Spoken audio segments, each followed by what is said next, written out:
गणेश विसर्जन का शुभ मुहूर्त। हिंदू वैदिक पंचांग के अनुसार बप्पा की मूर्ति विसर्जन का शुभ मुहूर्त सुबह 9:23 से लेकर शाम 9:28 तक रहेगा। मान्यता है कि इस शुभ मुहूर्त में गजानन की मूर्ति विसर्जन करने से शुभ फलों की प्राप्ति होती है। विसर्जन की विधि। गणपति जी का विसर्जन करने के लिए सबसे पहले एक लकड़ी का आसन तैयार कर ले, उसके ऊपर स्वास्तिक बनाकर गंगाजल डाले, पीले रंग का कपड़ा बिछाकर उस पर बप्पा की मूर्ति को नए वस्त्र पहनाकर और कुमकुम का तिलक लगाकर रख दें। आसन पर अक्षत डालें और गणेश जी की मूर्ति पर फूल, फल और मोदक आदि का भोग लगाएं। बप्पा की मूर्ति का विसर्जन करने से पहले उनकी पूरे विधि विधान से पूजा अर्चना करें, साथ ही गणपति जी के फिर से आने की प्रार्थना करें। उसके बाद परिवार सहित आरती करें। उसके बाद गणेश जी की मूर्ति का विधिपूर्वक विसर्जन करें। साथ ही बप्पा से अपनी गलतियों माफी मांगे और अगले साल दोबारा आने की प्रार्थना करें। गणेश विसर्जन करते वक्त न करें ये गलतियां। गणेश उत्सव को खत्म होने में अभी भी कुछ समय शेष रह गया है। हालांकि जैसे जैसे अनंत चौदस का पर्व नजदीक आ रहा है, वैसे वैसे गणपति विसर्जन का समय भी निकट आ रहा है। वैसे तो कुछ लोग 3 दिन, 5 दिन और 7 दिन के लिए ही घर पर गणपति जी की स्थापना करते हैं, मगर आमतौर पर देखा गया है कि लोग 10 दिन तक श्री गणेश को घर में स्थापित करते हैं और अनंत चौदस के दिन उनका विसर्जन कर देते हैं। आपको बता दें कि जिस तरह गणपति स्थापना से जुड़े कई नियम हैं, वैसे ही गणपति विसर्जन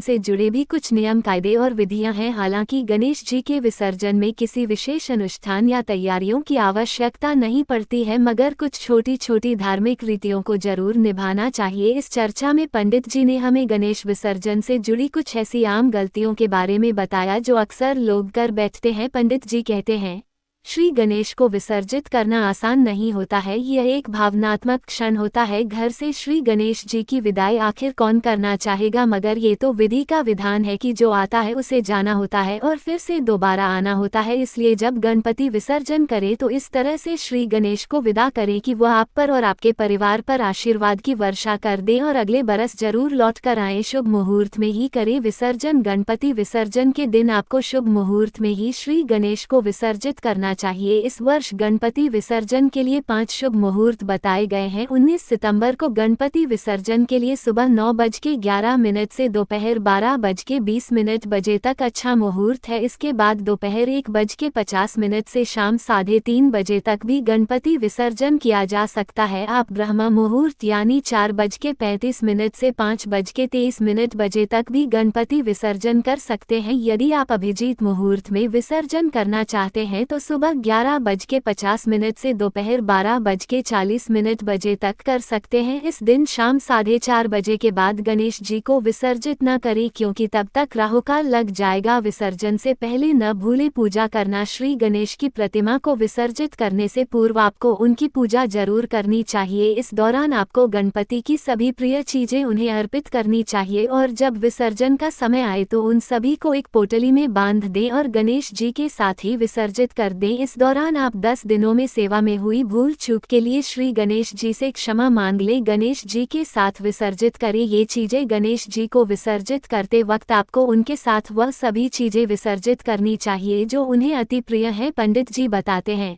सुपारी, पान, मोदक, दूर्वा, घास और नारियल को गणेश जी के साथ ही विसर्जित कर देना चाहिए। बहुत सारे लोग कलश पर रखा हुआ नारियल फोड़ देते हैं, मगर ऐसा नहीं करना चाहिए, क्योंकि यह नारियल 10 दिनों में सारी नकारात्मक ऊर्जा को अपने में समाहित कर लेता है। इसलिए इसे गणपति के साथ ही विसर्जित कर देना चाहिए। इस तरह करे विसर्जन। वैसे तो किसी भी पवित्र नदी में गणपति विसर्जन को श्रेष्ठ माना गया है, मगर सबके लिए ऐसा कर पाना संभव नहीं है। ऐसे में अगर आप घर पर ही गणपति जी का विसर्जन कर रहे हैं तो आपको तांबे, लोहे या फिर स्टील के एक बड़े बर्तन में साफ पानी भरना चाहिए और उसमें गंगा जल मिक्स कर लेना चाहिए। इसके बाद आप श्री गणेश का विसर्जन कर सकते हैं। श्री गणेश का विसर्जन करते वक्त प्रतिमा को आहिस्ता आहिस्ता पानी में प्रवेश कराएं। इस श्री गणेश के मंत्रों का जाप भी कर सकते हैं। विसर्जन के बाद न भूलें ये काम। घर पर जब आप प्रतिमा का विसर्जन कर ले तो मिट्टी के पानी में घुल जाने के बाद आपको वह पानी घर पर रखे गमलों में डाल देना चाहिए। इस तरह से श्री गणेश किसी न किसी स्वरूप में साल भर आपके साथ आपके घर में ही रहते हैं। इस पानी को अगर आप किसी नहर या नदी में प्रवाहित करना चाहते हैं तो ध्यान रखें कि वह नहर और नदी किस नाले से न जुड़ रही हो।